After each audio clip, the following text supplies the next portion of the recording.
Okay, I think we'll go ahead and get started on our next Ivan workshop, NMRFx Analyst, Processing and Analysis, Deep Learning from Small to Big Molecules and Magnets, with Bruce Johnson. But before that, let's hear from our sponsor and John Webb. Thank you, Eric, and good morning, everyone. Good afternoon, good evening, wherever you may be, and welcome to yet another Ivan workshop. Anyways, thank you all for joining, and I will turn it over to Bruce Johnson. Bruce, once again, thank you very much for joining and presenting today, and I'll turn it over to you. Great. Thanks to be here and see a bunch of people virtually in the audience whose names I recognize and people I don't. Okay. So I'm going to do something which I generally consider dangerous, which is to say today's going to be pretty much an entirely a live demo. I'm going to show you 3 slides, and then we're just going to go into hands-on use of the software. I'll give you a little overview of it and then hands-on. If you have questions, we'll see how long this takes, maybe an hour, and then people feel free to hang on. If you have pressing things during the talk, throw them in the chat, and I'll try to keep my eye on it, or somebody can reach out to me by speaking if there's things that aren't obvious as I'm going on. Quick, who I am, how do you find me? So come to New York City, home of the second-ranked Yankees, I guess you could say. We're at just about the highest spot in Manhattan, up in Harlem. We're the City University of New York's Advanced Science Research Center. You can see the nice new building. Not entirely new. We just celebrated our 10th anniversary there on the left. Right, we're on the campus of City College, so CCNY has a Center for Discovery and Innovation right next door to us. Ruth Stark, who's speaking at the next meeting, lives there. And if you go another 100 feet away, you're at the New York Structural Biology Center. So lots of magnets. There's sitting down here in between the 2 buildings, a 6, a 7, and an 8. And over at NYSBC, I've lost track of 475, a 6, 7s, 2 8s, 2 9s, and a few more, I think, in there. I always have to thank where the money comes from. So the work is pretty much entirely funded by NIH grants. So thank the NIGMS for the grant that supports NMRFx. I'll show you some examples today of using NMRFx Analyst on RNA molecules. Hopefully that'll be interest to people out there. And I'm part of the Center for HIV RNA Structural Biology, big multi-center grant. And then centered at the New York Structural Biology Center, Art Palmer, PI, and Ann McDermott and I, co-investigators on a center on macromolecular dynamics by NMR. As part of that, we produce Ring NMR dynamics software, which is as a plugin to NMRFx, either standalone or as a plugin. So when you get NMRFx, you get Ring. So if you want to do model-free type analysis, CEST, CPMG, et cetera, you can do that in Ring. Many of you that know me know when I left Merck many years ago, I started a small company, One Moon Scientific, which was the commercial vendor for some of the things I'll talk about. One Moon is now owned by Nanalysis, benchtop NMR company. So reach out to them if you would like commercial licenses. I will say, if anything I don't cover in the talk today, you want to go back and look at either in the, I guess it'll be YouTube video of this, but I'm starting to crank out more videos. You can find them on the NMRFx website. I've got about 7 there now, and more are coming over the next month, I think. If you want to get NMRFx, you can go, first of all, I should say it's what you'll get and download is an open source project. You can actually go to GitHub and download it and build it yourself. But it's much easier to go to nmrfx.org, click on the analyst button, download it. As I say, it's free. Academic users, commercial users, Nanalysis would recommend that you click on the buy button up here and go talk to them. So that's all the slides. Let's go to the actual software. So let me hide PowerPoint. And slide one, I think, as they say, you should eat your own dog food. So I would not recommend NMRFx as a replacement for PowerPoint, but yeah, we can do some annotations in it. And I thought this would be a nice way to show you a little history of where NMRFx came from. So in the early 1990s, we started developing what became NMRView-J at Merck. Started because really there was no software out there widely available that would let you look at more than one, especially more than two NMR spectra at the same time. And that's really the beauty of NMR, that you can do all these different experiments. So we started developing NMRView-J. Merck nicely let us release it, and it's become, one of the most widely used applications for NMR analysis of macromolecules, with thousands of publications citing it. We did sort of a spin-off of NMRView-J into Datacord Spectrum Analyst, and Datacord Spectrum Minor, really the analyst targeted towards small molecule NMR, and the minor targeted towards metabonomics NMR. And these were mostly in the era of my work on One Moon Scientific. As part of our RNA grant, we really decided it would be good for the RNA people in particular to get an easier way to process and look at their data. So developed this NMR processing package called NMRFx Processor. And so what we did then was start merging features, sometimes literally code and sometimes just conceptual ideas from these existing packages, and move them into NMRFx Analyst. So it basically is the evolution of all these programs. I like to think of it as sort of a couple ways. Think of a soup to nuts. Start with a raw FID and go to a three-dimensional structure of a protein, for example. Or you can think of it, I think, hopefully today, something for everyone. I hope everyone out there in today's meeting will find something useful.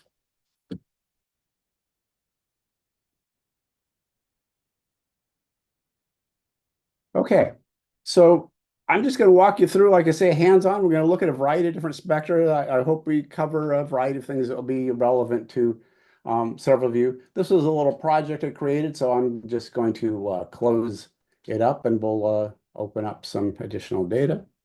Close all project information. So title of the talk talked about small molecules to big molecules, small magnets to big magnets. So let's start out with some small molecule and a small magnet. We'll work up to bigger things. Part of the idea here is to show you that you can work on almost anything NMR-wise here.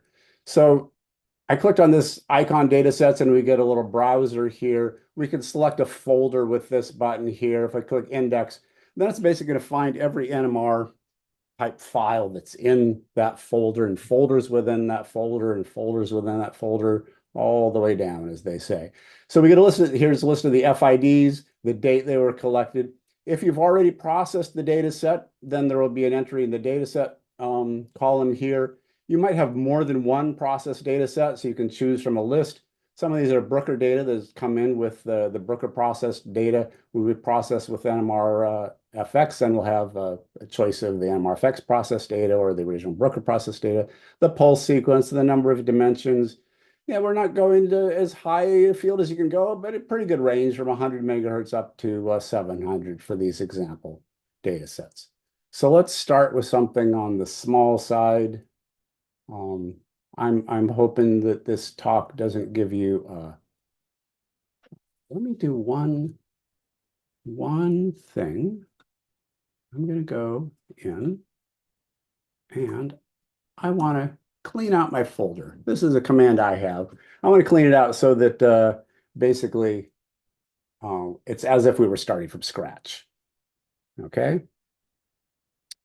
So let me re-index this. And now we don't see some of these processed data sets. I've just deleted them. This is a working area that I play around with. I wanted to start fresh. So, okay. So we'll click on this guy. There's only FID highlighted, so we get the FID up. Whenever you open a file, you get prompted with a little prompt as to what data set name you want to save it in, and it'll generally suggest something. You can just click OK. So there we have a processed data set. Generally speaking, they'll come up fully phased. We're curious about why this one isn't, but I actually like that it's not, because it shows us how to actually manually phase. When you open up an FID, you'll get a processor tab over here. Top section are parameters.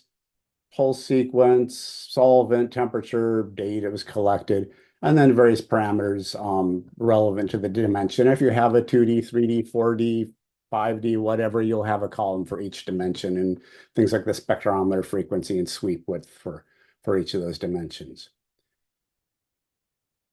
I'm just going to make this window slightly smaller. Okay. So for every dimension in a data set, you're going to get a list of processing operations. So we work in a way of applying a series of operations to the data set. When you load in a 1D or 2D, we'll automatically look at the data set and come up with a processing script that's reasonable. What you'll see here is a list of the operations. There are many other operations. So if I pull up this menu, you can go through and find many other operations you could add in. But what we do is we predefine the most common operations that you would need. And they're basically in two categories. If they're in blue here with a checkbox, it means we've actually turned that on. We have not turned on signal suppression or baseline correction. They're there because it's likely you may want to use them, but they're not turned on because you may not want them. So they're accessible to you, but not automatically there. When you look at data, there are basically three modes, and I'm going to go to a couple different modes because it's educational to look at these as we go through. And I will say there was talk about an educational meeting coming up. We've really tried hard to make this a program so that people can learn how to process NMR. You can actually generate fully synthetic FIDs, have students simulate FIDs, add multiple signals, and do all the processing on synthetic data, and really work through step by step how things work. So FID, so here's our raw FID. Second mode is FID with op. So these are all a list of operations, and what I want to do is I'm going to turn them off so we can just sort of walk through and see how processing actually happens. So here's the original FID with no operations on it. The most likely thing I might want to do first is appetization. So I can open up the appetize tab. It has lots of choices, so it actually has options inside it. We refer to these as accordion tabs because they'll open up like an accordion. So inside appetization is an accordion for different appetization functions, and we can just slide things around. So here I'm just doing, line broadening to it. I can choose line broadening value. I can type in a particular value. But we can very quickly look at the function of other operations. So we can turn that one off. We can turn on this Gaussian multiplication. A lot of the sliders have plus and minus buttons that allow you to sort of zoom in, so it's a little finer range we're working on. You can see that I show the actual appetization functions being applied. So we can just interactively change parameters as we see fit. But very easy to just easily click and try. Colleague says Kaiser is the best theoretical function, so there it is. Turn it on, see how you like it. We'll just turn off those. Maybe we'll go to half a hertz. Oops, I wanted to go to exponential. Okay, yeah, there we go. Turn off that. There we go. Okay, what's next? Fourier transform. Oh, actually, zero fill. You should always zero fill your data at least once. So zero fill factor 0 means up to the first power of 2, which if you're already power 2 does nothing. But 1 doubles the size, 2 quadruples it, and on. So we should always zero fill at least once to retain all the information or signal. We'll turn on a Fourier transform. It has options, but those options are most relevant for indirect dimensions of multidimensional spectra. So we just need to turn it on. Okay, so we can see our spectrum's upside down. We'll go to the phasing tab. We have a variety of options here. Let's see what it looks like if we don't have any phase value set. So this is as it comes off the spectrometer. We can interactively adjust that. The quickest thing is just click the auto button. We get some nice phasing. Alternatively, we can manually phase with these two controls.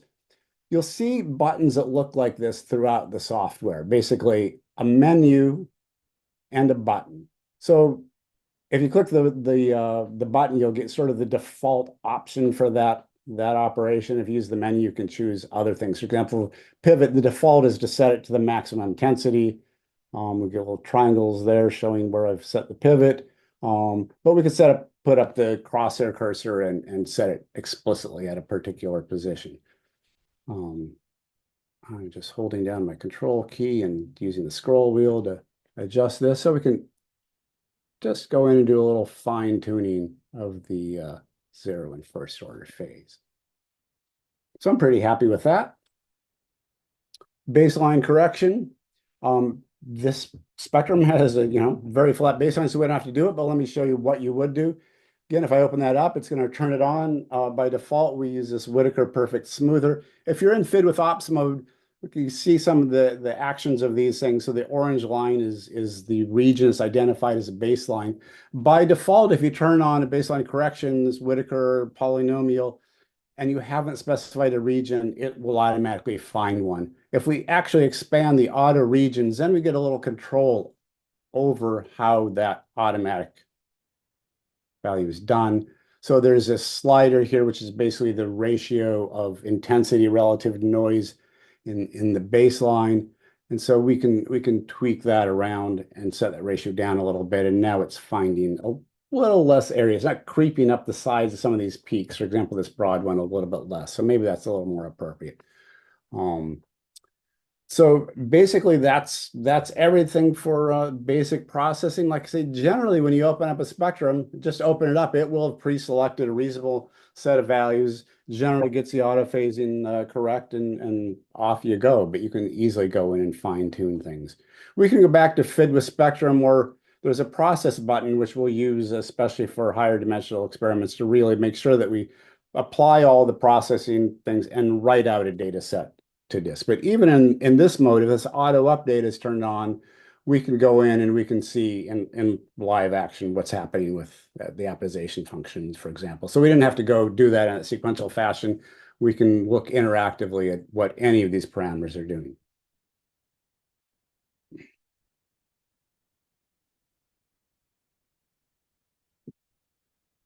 Okay, so we've processed this spectrum. Hoping I'm not giving you a headache with this, but some of you may recognize that this is ibuprofen, so maybe it would be helpful. So what can we do once we process this spectrum? Let's just go through a few simple examples. Like I say, we have a lot we can spend basically the whole week covering things that NMRFx will do, but we're going to try to do a little whirlwind tour. So one of the first things you might do on a 1D spectrum like this is integrate it. So we can change our cursor from selector mode. Selector mode, we can just sort of drag and zoom into different regions of the spectra. We can go over here to region mode and just drag and add regions. We'll shortcut if we're in selector mode and we hold down the Alt key on my Mac, then I can add regions at the same time, like that. And the fact that I said Mac is a reminder. So NMRFx is fully cross-platform. Same code runs on Mac, runs on Windows, runs on Linux, and is basically, with some small aesthetic differences, going to look the same on all of them. So then we've got integration. We did that manually. We can also, if I go into the split menu here, I can choose to clear the integration. So in Zoom, these menus don't always, or dialogues don't always pop up properly. I can hit just auto integrate and get basically the same result. A feature of NMRFx is contextual menus, and there's a variety of them to learn about. Basically, if you let the mouse hover over a variety of places, then you'll get some options relevant to that state. So, for example, let's change the normalization of this integral region to 6. I happen to know that that's 2 methyls, so 6 protons, and so everything then is adjusted accordingly. If the automated region didn't work to your fullest expectations, you can double click on a region and we can just interactively slide and adjust those regions. And all this information shows up in a table of values, which you can save, and you can actually reload. So you can apply those integral regions to another spectrum if you want, and you get, again, the start and end chemical shift regions, the value and normalized value. Auto and manual basically tells whether it was that region was assigned automatically, or you can see this last one, I went in and interactively adjusted it, so now it's got the manual flag, just so you know. how it was set up. So basic integrals, one of the most common things you're going to want to do. There are a variety of ways, and I've really shown you attributes just to show you that we can go into, say, trace attributes, and we could go in and we can change the line widths, we can change the vertical offset, all the standard things. Integrals, we can look at different ways. We can show integral profiles like that. We can interact with them, drag them up and down, move them around. We can change fonts on the integral region. So lots of interactive adjustments that you can do to the spectrum, changing colors and line widths and things like that. Okay, next thing you might want to do is do peak pick spectrum. We can just click peak pick button. We get automated peak picking. One I like, I'm going to do clear on integrals. It clears all subsequent analysis after the integration. One of my favorites is to go into this peak mode. Sometimes with peak picking, the question is, what's the threshold of what you consider a peak and what's not a peak? We have some routines that automatically find a threshold, but it's kind of nice to be able to set that yourself. And we have a way where we can set the horizontal crosshair and set it into to a specific height and then do the integration there. But this way is really slick. We just click and drag the mouse across a region, and as we go up and down, it adjusts that integral region. So we can just drag across. If we want to get down closer to the noise, we go up, we go down. If we like what we see, we stop. We can add other regions. Come over here, pick that. So boom, we've peak picked this spectrum. Next thing you might want to do is some more sophisticated analysis. So let's click Analyze. Go back in my selector cursor, and you see what we've done is we've coupled peaks into groups. So we can see I identified this as a quartet, a doublet. We'll come back to this guy in a second, another doublet. This guy here, I don't claim to be a small molecule NMR spectroscopist, but these are two of the aromatic protons on that ibuprofen ring. We could go in and we could split that into two groups. Again, contextual menus, I let the mouse hover over this. I get a menu. I'm going to change this to a doublet. Change this to a doublet. I'm going to come over here. This is where, always risky, I should say, not good to be doing a demo on Halloween on a version numbered 13. So I've got sort of the double, if you're superstitious, the double hit of risk here. But let's go into this. So this identifies a doublet of triplets. Actually, no, that's a proton that's split by one proton adjacent to it and two methyl groups. So it's actually a doublet of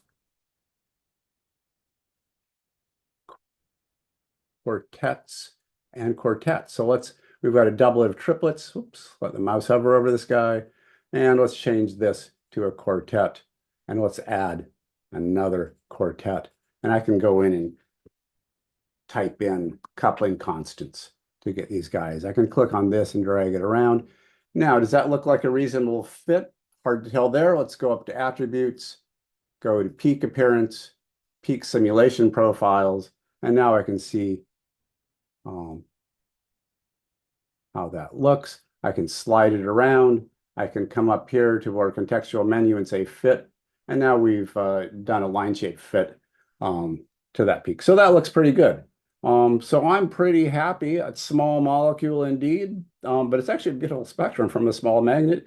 We've assigned, at least come up with all the couplings and positions for all the peaks. We can click on this menu and put up a little report up here. Contextual menu again, let the mouse hover over it and choose a journal we want to publish in. We can turn off these simulation profiles. And now we've got a nice analysis. What about a molecule? Since this is a molecule, let's go to File, Read Smiles. Come in here to find a folder. I can actually just type and paste this in, but I can't remember the smiles string here. So let's go to objects. Let me just look around one level up. Data. under an analysis data here, I've got the ibuprofen SMILE string. And there we put up a view. We've converted that SMILE string into a flat 2D molecule. Kind of a new feature. And I'm sort of showing you some things that are new and not, one of the goals of this meeting is to show people what we can do and get feedback from what they'd like to do. But here's kind of a nice trick. Let's go to calculate, convert a small molecule to 3D, and now we've done a three-dimensional optimization of that structure. So we have a full 3D view of that. We can come back down here and actually under molecule, click the molecule button and put up flat structure of it, and we can do things like assign it. So if we know that this peak here is one of these aromatic protons. Now we put the assignment down on there. So a few more clicks and we'd have it fully assigned. We'd have a little report. We could go to File, Export Graphics, and have a SVG or PDF or PNG view of that. Okay. As always, give a word for our sponsors. First, MR Resources. They've been around for 39 years at this point, servicing the international NMR community and doing pretty much anything and everything that needs to be done with your NMR system. Magnet quench recovery, magnet and system moving and relocation, service contracts, reconditioned NMR systems, reconditioned magnets. And it's always very important for me to point out that they have absolutely a full supply of spare parts for everything that they sell, and they have engineering expertise that I dare say is second to none. Give some thought to doing business with MR Resources. Let's try some more stuff. So let me show one more thing on this. Actually, while we've got ibuprofen up here, let's just clear everything out, clear all our analysis out. Another newish feature. So we have a chemical library. There's a project originally out of the University of Wisconsin, NMRFam, and the data is hosted at the BMRB called Gizmo. In Gizmo, they have identified, I think, about 1,000 compounds. We have about, I think, 600 in here now. A library where they've done quantum mechanical fitting, coming up with chemical shifts and couplings for all these molecules. So you can just start typing in the name of one of those compounds here. Like one of my favorites is hippuric acid. So I can start typing that in and get it. This molecule, like I say, is ibuprofen. Ibuprofen is not in their database. So I just looked at this spectrum and I've added the capabilities where you can add your own compounds into the library. So if I click ibuprofen there, come over here, auto scale. Now the blue profile is the simulated profile of ibuprofen. Here are all the chemical shifts. If I click on an entry, then I get the coupling. We can interactively, for example, this is a peak around 0.9. We can interactively adjust its chemical shift. So I can just slide it over until it lines up and figure out what its exact chemical shift is. And we can interactively adjust the couplings. So what happens on the fly is just slide that. It's generating the Hamiltonian matrix for this molecule and doing the eigenvalue decomposition of it and coming up with a spectrum. The nice thing is that when I did that command, I looked at the spectrometer frequency and the sweep width of the actual spectrum that we have up here. So this is a spectrum at 100 megahertz. So I've simulated a spectrum that is, as you would see, at 100 megahertz. If we had 1.2 gigahertz data here, it would generate a 1.2 gigahertz spectrum. So the coupling, obviously, the effects of strong coupling, et cetera, would be different for those two different frequencies. Somebody just threw in a question. I can quickly answer this. No. Is this connected to any natural product database? Not yet, but as I say, one reason to do this is to see what people would be interested in having. So I'll show you some other databases we do connect to in a little bit. And this Gizmo is one library we've downloaded, so we can look at other options, other libraries to connect to. Okay, let's move on. So I'm going to go to projects close.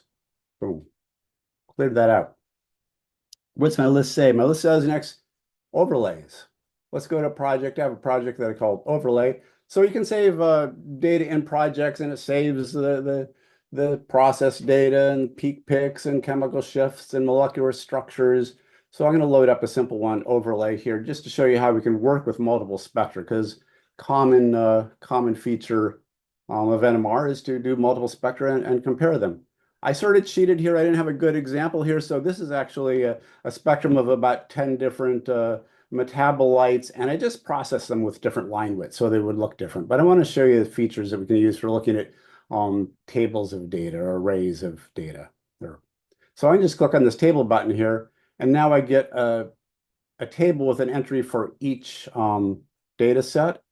I can interactively adjust things. For example, if I go to this offset, you see the 3 lines here, that means that there's a menu. So I'm going to say, do a ramp. So now I've offset the spectra, evenly spaced them.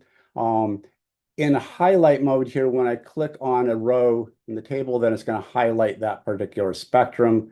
We have other choices. All allows you to select and interact with it. It doesn't change the appearance, or only where you just see an individual spectrum. You can, like I say, interact in multiple ways. So for example, maybe I want to change the offset of an individual spectrum, so I can just click on it, pull up this menu, get an adjuster here, and I can interactively then adjust the position of that. If I decide I want to undo that, I just hit cancel and it goes back where it was. If I hit apply, I'm there. So we can position change the vertical scale of any of these data sets. We can do things like use our integration again here. So if I go up to my little region slider and slide across, boom, there's a Friday the 13th bug. It knew that we did a spectrum analysis earlier, so it's actually deciding that it wants to go and do a peak pick here. But what you can see is we do actually have integrals for each region, each spectrum, and we're going to get a number that's the intensity for each of those data sets. And if I go to my integral regions table, come on, zoom, we'll get each data set, each of the regions I integrated, and then normalized and raw intensity values. So like I say, you can do very nice stuff with multiple spectra in this way. And you can do hundreds of spectra, align them. There's much more sophisticated tool that we could go in, and we'll show you the scanner tool that lets us load in hundreds of spectra and extract regions, plot intensities, box plots, and other types of plots to show intensities across families of spectra, as you might do for metabolomics type work. Okay, so that's all been 1D spectra. Let's clear out this project. Close up that table. I should actually point out, I mentioned the origin of NMRFx was that you could have as many multiple windows up, and so indeed, I've been doing everything one window. We can put up many windows. We can have windows inside windows, spectra inside them. So lots of options at the arrangement. For the sake of this talk, we're just going to use one. So let's go to a 2D spectrum. Go back to our datasets browser. I have something called protein here, and everybody will know that protein means ubiquitin. So boom, we're going to get ubiquitin, and we could give it, it's like I say, generated a name based on the folder, but I could say this is a ubiquitin HSQC spectrum. Boom. Okay, there it is. So again, 2D spectrum is automatically set up processing for it. Very few things that we need to change here. Let's go to dimensions. First thing we might want to do, we've got almost all protein spectra. We have this water at the beginning. We can delete that right here, but might also want to go into this FID with ops mode and see this first FID in the spectrum, and go in and just turn on signal suppression. So boom, the water's gone. If we expand that accordion tab, we see that we have some options, like we can position exactly where the suppression is. We could put multiple suppression commands in so we can suppress multiple peaks, but let's just do the water. Wind size basically controls how narrow the region is going to be that's suppressing. Obviously, the phasing isn't perfect. We didn't do any auto phasing on this, but I can come in here, use my split menu and do auto phase 0. So just do the 0th order phasing. So that looks pretty nicely phased, but we could go in and do the whole interactive stuff. And, all these nitrogen amide protein detector experiments waste a lot of space. So let's just get rid of the right half of the spectrum. Go to extract region, defaults to left, but I can add in a specific range of shifts. So I want, say, 5.5 ppm to 11 ppm, and I want done region. Okay, so let's just hit process and apply all that processing. So looks like a very nice spectrum. That was dimension 1. Of course, this is a 2D experiment, so there's dimension 2, but we inserted automatically appropriate processing, so we don't even have to touch that. But there's one I'd like to show. Let's just zoom into this region. You can see these peaks, and a common thing done on HSQC experiments is linear prediction. We support linear prediction, but a dirt simple one is actually treat this problem, and a variety of people are doing that in applications, are doing this, which is treat this as a non-uniform sampling problem with a really stupid schedule. That is to say, we collect 128 points and then we don't collect 128 points. So it's a sampling schedule that's all the first part. And the advantage of that is that we don't have to do that up front. We don't have to collect data with a particular sampling schedule. We just assume that we have a certain number of zeros at the end. So we have this extend operation. We just turn that on, watch what's going to happen here, reprocessed. So all the nitrogen got a little narrower. And this particular peak, you can see which, if I turn that off, boom, looks like one peak, turn it on, looks like two peaks. And in fact, there are two overlapping peaks, which we'll come back to there.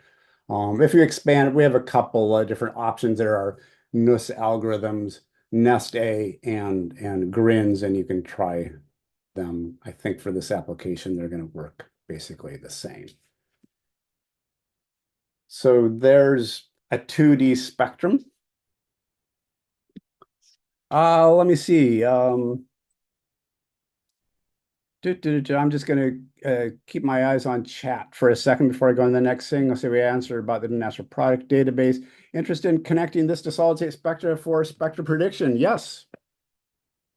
Is a simple answer. So yeah, interest in solid state. Some of our colleagues on our NMR Dynamics project is Ann McDermott, solid state person, and we've been looking at solid state dynamics experiments, but love to get more stuff for solids. I am like not a great small molecule spectroscopist, not a great solid state person. So what we need are people to talk to.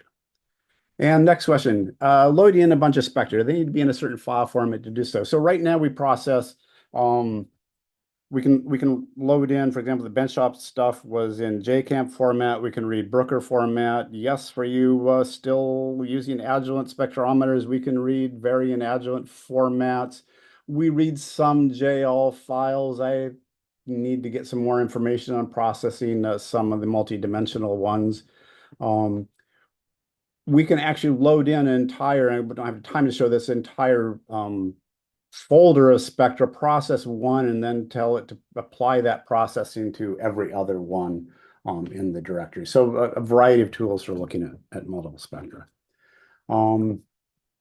Okay, there was a question about natural products databases. Not doing a lot there, but we should. I'll show you an example of type of database we do work with. So where we have a spectrum of ubiquitin, like ubiquitin, lots of NMR spectra of proteins have been done, and you may start working on a project where there are already assignments of that particular protein or a similar one. So let's say we wanted to do some dynamics on this and we didn't want to redo all the assignments. So let's go to projects, star nef BMRB, and we have search BMRB.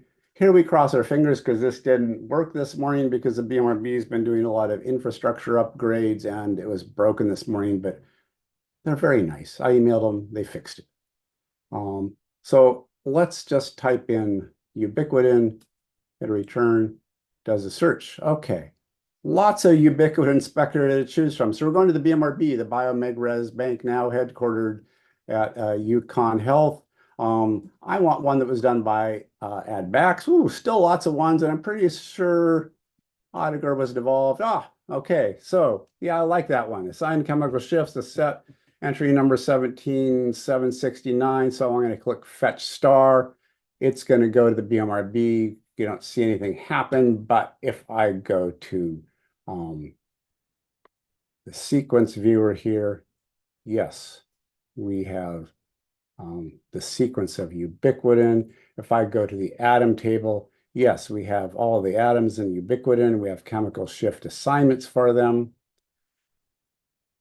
I'm going to throw in during the talk various things. The title had big molecules, small molecules, analyzing, and had deep learning. So I just want to throw in a few places that we've been doing deep learning. So here's one. We have chemical shift assignments of ubiquitin. We open up the sequence viewer.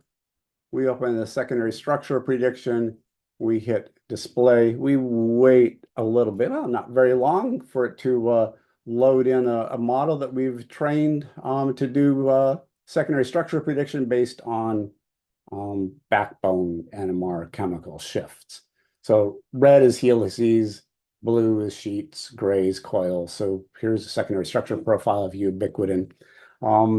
So the nice thing we've done with the deep learning is that we embed Tensorflow, which is their 2 or 3 main libraries out there for deep learning stuff. Tensorflow developed at Google, one of the most widely used ones. So Tensorflow is actually embedded inside NMRFx. We can train a model either in NMRFx or generally we train them using Tensorflow itself. Really Keras, which is a Python wrapper on TensorFlow. So we train a model and then we embed the model inside NMRFx. So it's allowing us to, do a lot of interesting stuff. We're really just getting started on this, but here's one example where we do chemical shift prediction. I'll show you another one coming up. Okay, so what do we have? We have a spectrum of ubiquitin. Click on tools. We have a peak picker. We've picked peaks. Now we have all the peaks in the spectrum, but we don't know what they are. So let's go to simulate peaks. We have chemical shifts. We know that this is a proton nitrogen HSQC experiment. I want to generate a peak list that matches this data set. So I say generate. Tells me it generated 88 peaks. I come over here to the content tab. And now I want to remove the actual peaks that I picked and put the simulated ones on. Boom, there they are.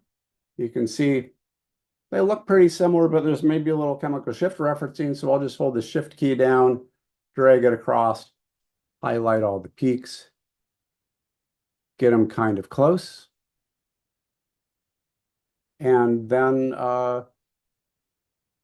another tool.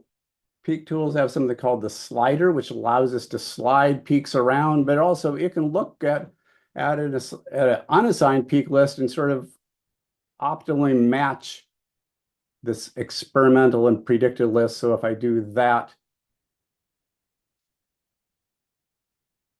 come on. If I do that, it should have matched. Let me actions. Perform match. Well, that's really embarrassing. What's going on? That worked earlier today. So what should have happened, and works every other time I've tried this. So yeah, here, this is the Halloween effect, I guess. What should happen is it should have dragged peaks into position, and it should have positioned them and frozen them in place.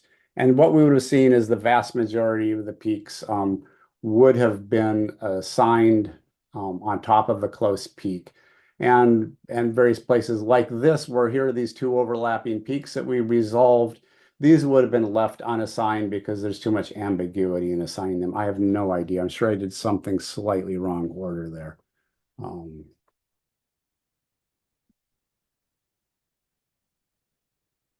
Okay, let's see. Like I say, as soon as I quit and close up this meeting, that will work. Never seen it now, but that's the way it goes. Okay, let's look at my list. Okay, that would have been ubiquitous and pretty much assigned. We'd have to make some decisions about peaks that are close.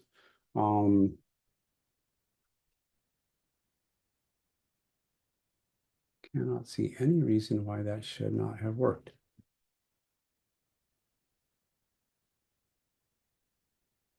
Okay, well, we're just going to move on because I'm not going to take the time to try it again, figure out what went wrong. Like I say.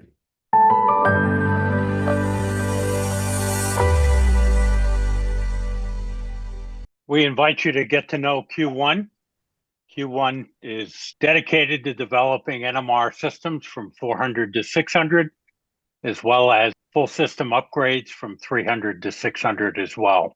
You can get a lot of features in a 2-channel NMR spectrometer at a great price.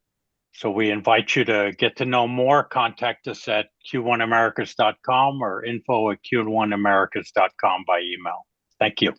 Next, okay. That was so we processed, we peak picked, we downloaded a BMRB file, and theoretically we assigned it. Let's move on to something else. Let's close up our project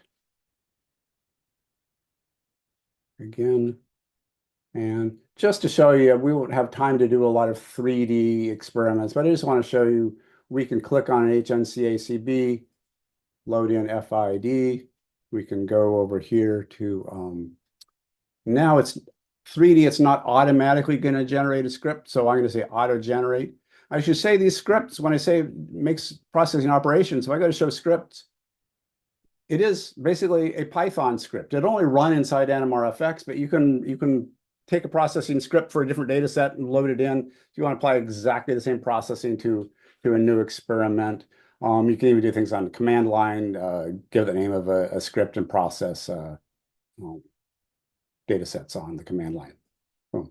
So what do we need to do? Let's go to dimension 1. Yeah, we need to do some phasing. Boom. Get some phasing. Let's turn on our signal suppression, get rid of that. Let's go to extract region, and let's just go from about 6 to about 11. It makes sense to, especially to do these regions when you're doing NUS processing, because there's no point in having to do the NUS operation on rows that don't have any signal in them. Dimension 1, there is now an indirect matrix in here, and it has some non-uniform sampling methods. We have nest A. We have grins. For those of you who know, SMILE, grins is an acronym meaning grins is not SMILE. It's got a little bit of similarity to it.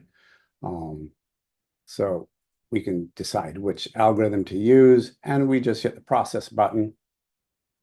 Ask us data set. You can see down here in the bottom, it processed dimension 1. It's doing 2 and 3 reasonably fast. We're using all the cores on your computer. So that would have been parallelized out on about 8 or 10 cores on this computer. So pretty fast. 3D experiment. So now we can show all the planes, and boom, there we are. Nice thing, I won't do it here. We can easily just go back in here and turn this off and reprocess, and we'll see, the streaks in the spectrum will be much worse because of the not accounting for the NUS processing. But that's how easy it is to process a NUS data set. Basically, we recognize that there's a NUS file there and insert these commands, and you can turn them on or off and play around very easily whether you want nest A or grins. Okay. Let's do something a little fancier. I like this one coming up. Here we go. Let's close up project. Open another project. Here is RNA assignments. And this is sort of a paradigm for doing other assignments. One of the tools I'm showing here actually originally developed for working on cyclic peptides. RNAs are a nice application, but a small molecule, arbitrary small molecules would work. So here's the gist of it. We've got, as we like in NMR, multiple different spectra. We've got a Toxie experiment. Primary interest here is the couplings between the H5 and H6 protons of U's and C's. We have an HMQC proton carbon experiment, and we have a NOSI experiment. And we would like to know what each peak is. The traditional way of doing this is that we would peak pick spectra, and then we would go in and we would try to figure out what a peak is, what atom that peak corresponds to. And that really applies, like I say, whether you're in RNA, small molecules, proteins. We sort of flip things around. So here's what we're going to do. We're going to predict what the NMR spectrum is like. And so we're going to get a bunch of peaks that are in predicted positions, and we're going to move them on top of real peaks.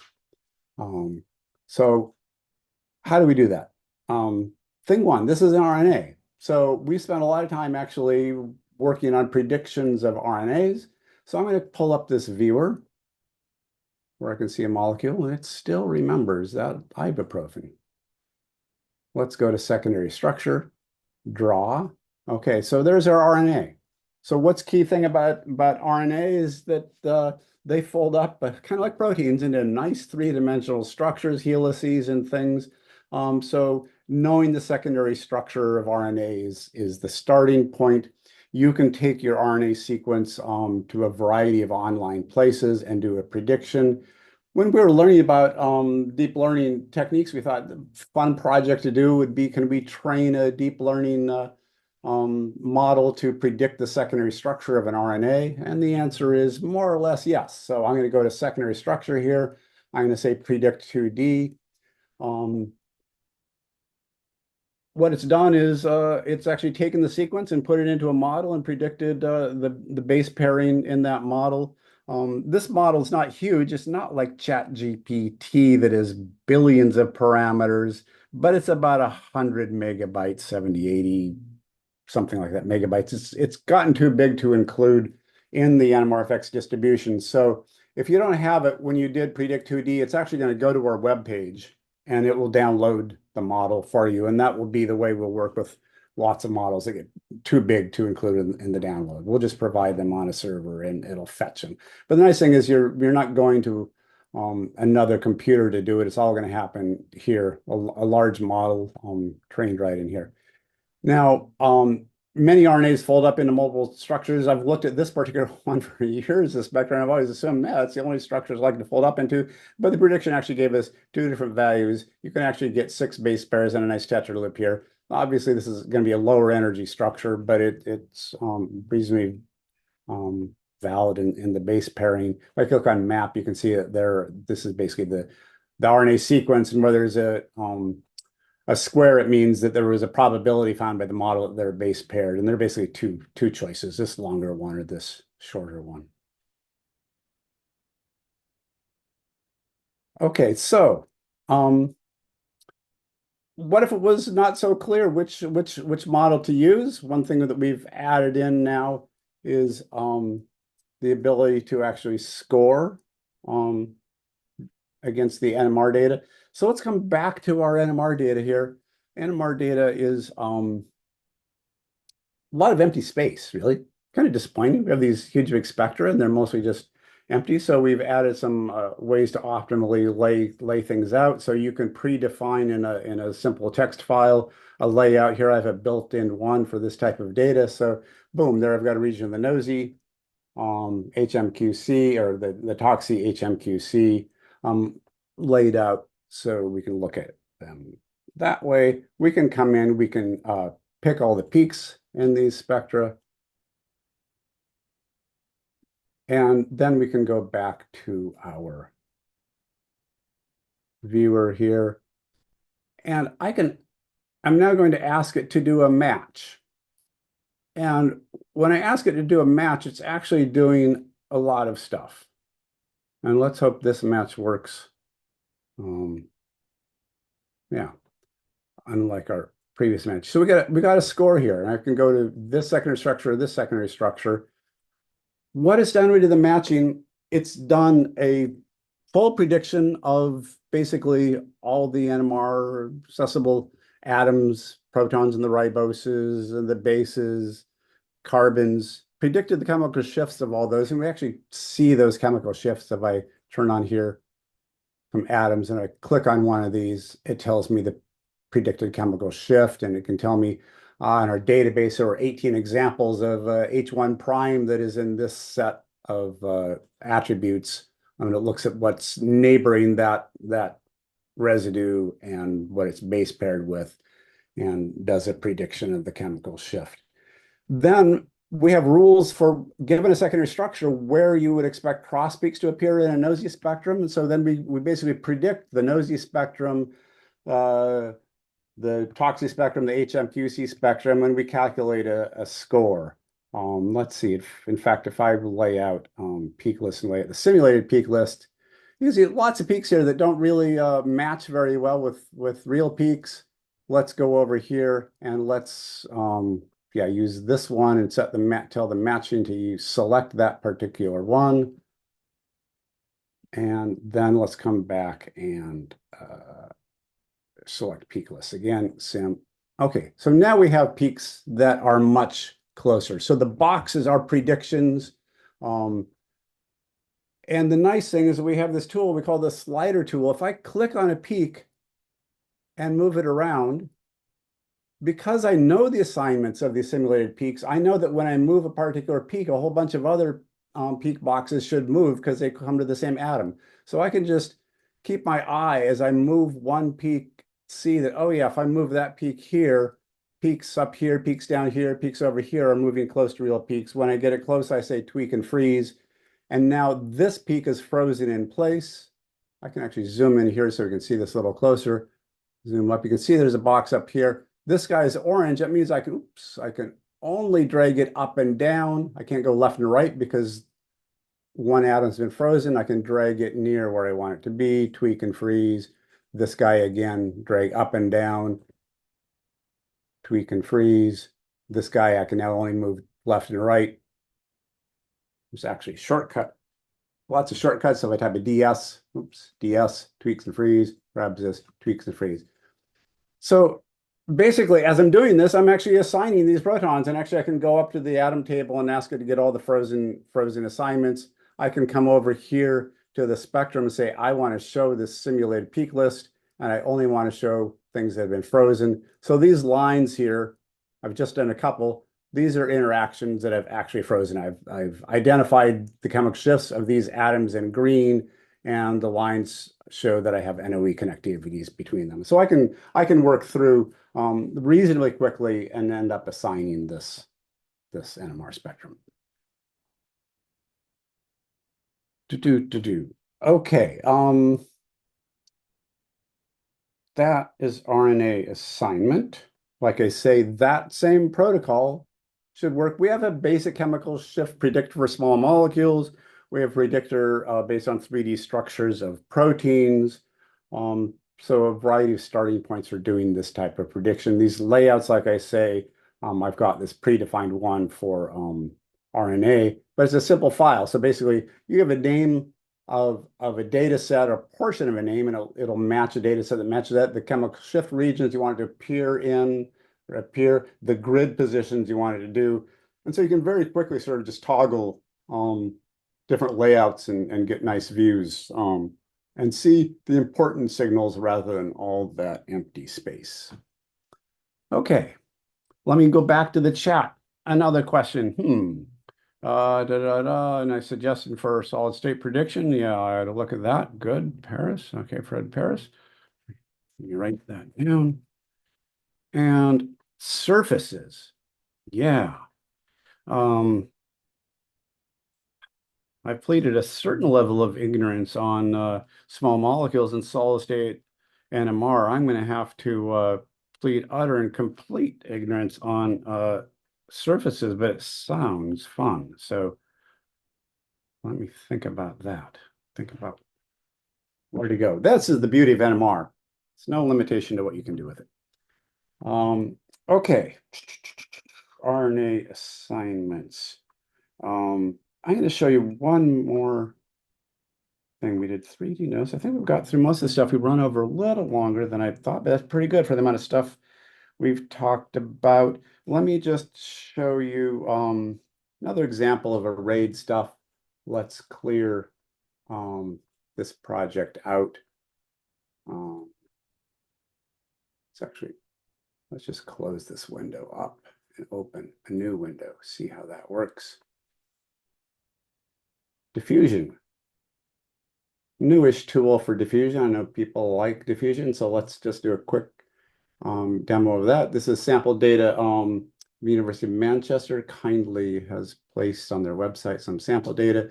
So this is an arrayed experiment. I want to show this because, again, it's another type of data set that you might often want to look at.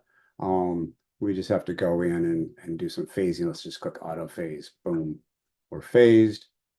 Let's go to our tools here. We show this table, but we're going to use this scanner tool.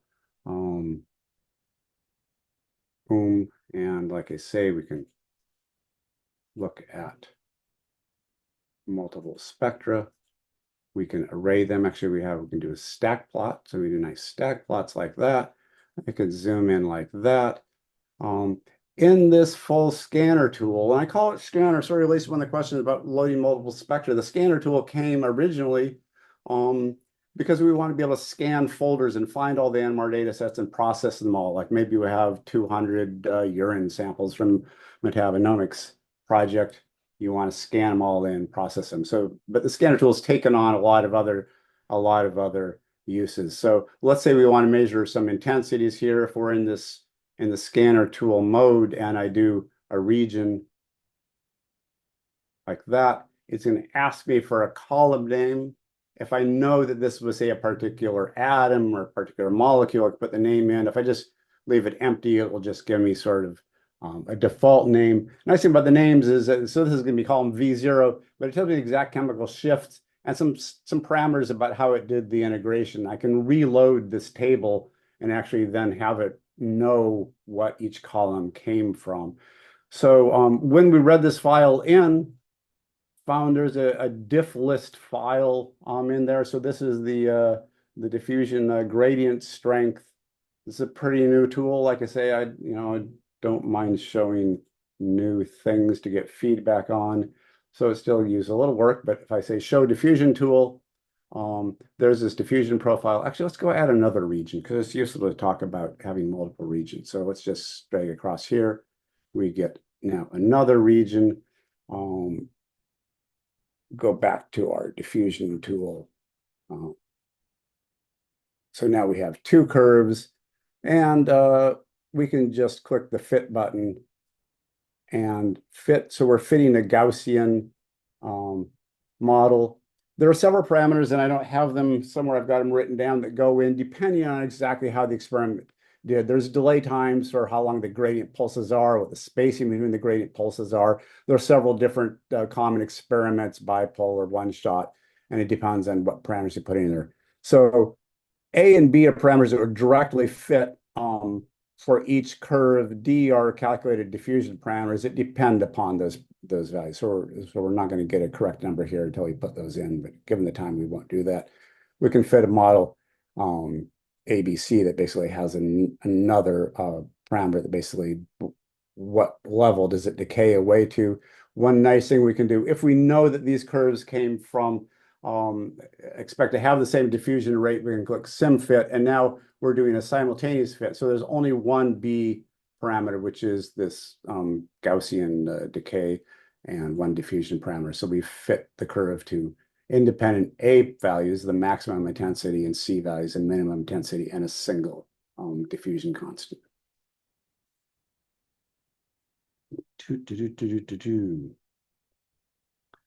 I'm going to mention one thing that I'm not going to have time to show you, but I think briefly at the beginning, oh, it's actually not showing the way I'm running it. Okay, So in the version that you get downloaded from our website, you'll find another entry in here in this top menu called plugins. And the only plugin that will appear there, although we have one colleague that's building a plugin too for doing more sophisticated RNA assignments, is what we call Ring NMR Dynamics. So if you're interested in doing, especially on proteins, RNAs, NMR Dynamics, with model-free, CEST, CPMG, etc. That plugin lets you do peak pick, process peak pick, and then go do the dynamics in that program. So I'm going to run down my little list of things that I put notes on. Looks like we actually covered a lot of stuff. I'm going to go back to this table here, look at experiments. So we looked at a benchtop NMR spectrum of ibuprofen. We processed a three-dimensional non-uniformly sampled experiment. We didn't look at this proton FID. It's basically just another nice example for doing the peak picking and couplings that we did. We did the ubiquitin HSQC. We did a diffusion experiment. This was this layout of multiple spectra, so we could show how you could compare multiple spectra. I think that what I'm going to do is stop there. I can stop, or I can talk forever, but maybe people actually have questions. I'm going to just check the chat here. I see there's a couple more. Tweak and freeze functionality for assignments also work with small molecules. Yes. What type of predictor? So if you go to the atom table, where you get a list of all the names of the atoms, so it assumes you've read in some molecular structure, and I should say molecules. We go to the file menu, we can read an amino acid or RNA sequence, we can read in PDB files, we can read in MMCIF files, we can read mol files, mol2 files, we can read in smiles. You can also just say input smiles and get a smiles string that way. If you go to predict, pull up this predictor, then you'll see that there are some choices.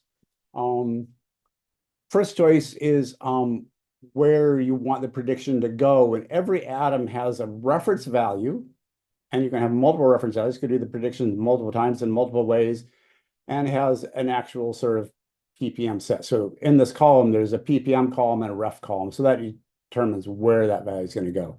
So for proteins, there is you can do a three-dimensional prediction. Requires having a PDB or some structure in.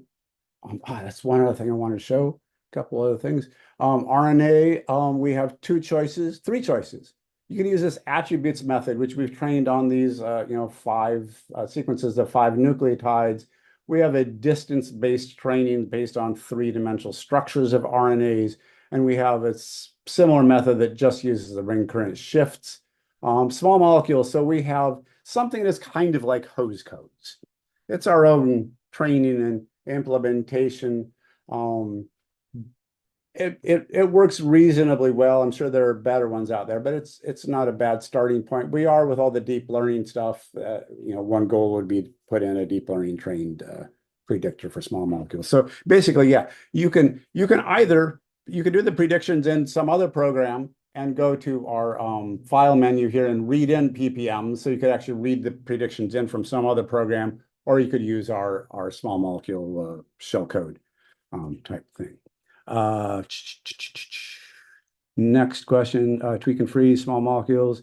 I think I missed the previous question. Is there a way to split and save interleaved acquisitions as separate files?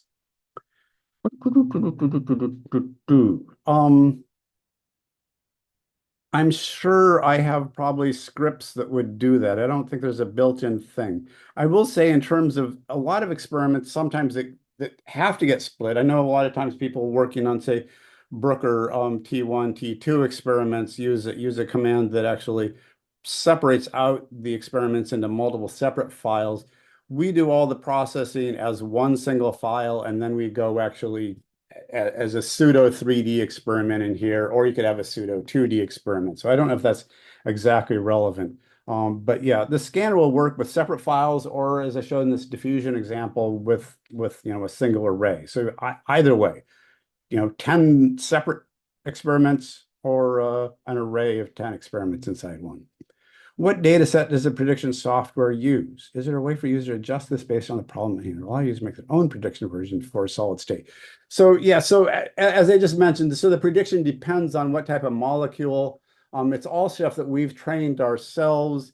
But as I say, because you can read in chemical shift files in a fairly simple format that I can tell you about, you could do the prediction anywhere else and then use that as your starting point for the analysis. I just want to show one more thing just because I think it's fun. So let's close this up. May not be relevant to what people are doing here, but let's go to projects *nef, open a nef file. So nef is an NMR exchange format. And just in case there are some protein people out there, if I load in a nef file, this is an example. There is recently a group, mostly in Europe, entirely Europe, that released data on 100 proteins solving their structures in a nice repository.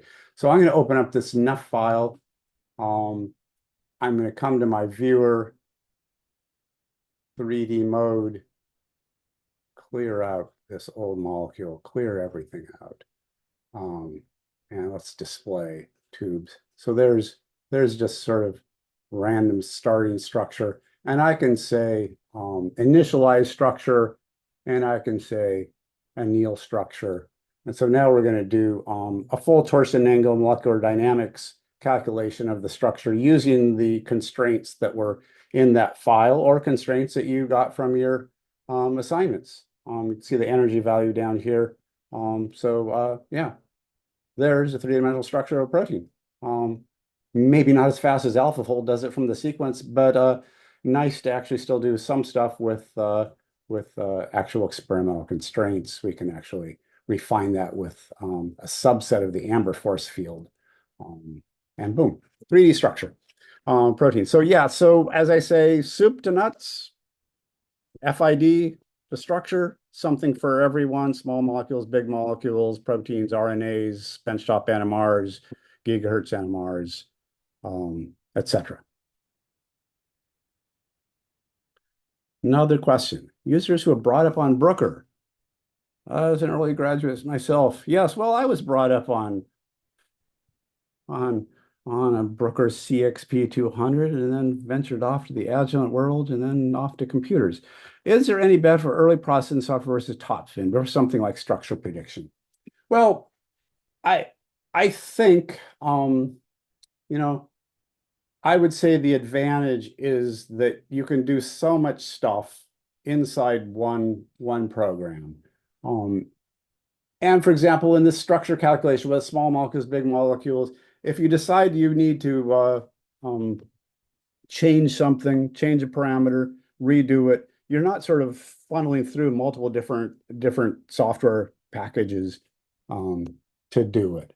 Plus, I think from the learning viewpoint, I actually think the interface is very nice, and I'm biased in this, but I think it's great for young people that are learning how to process NMR spectra to actually see how it happens and be able to very nicely interactively work with it. But then the sky's the limit on how far you can go and what you can do. So that to me is the fundamental advantage. Basic use, accessible to anyone, and you don't have to stop using it when you get to something more complicated.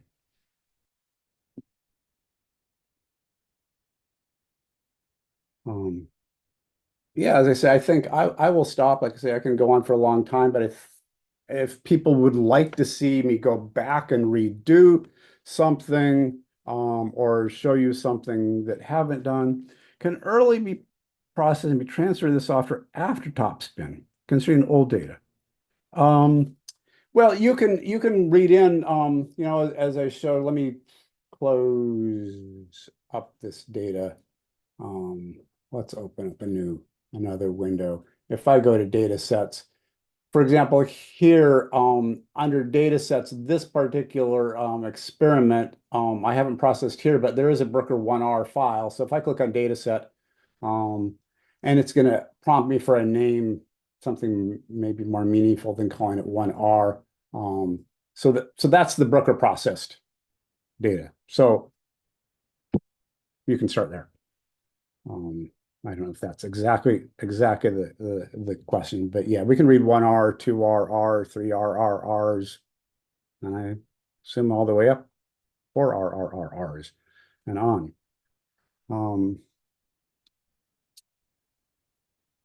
Any other questions? People want to, I don't know, they can turn on their microphones and chat or put anything in the chat room, anything people want to see.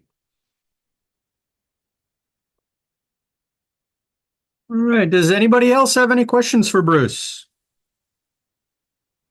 Okay.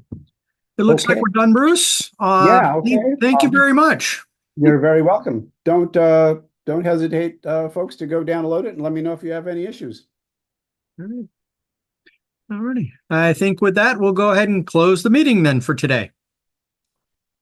Bye, everybody. Bye-bye.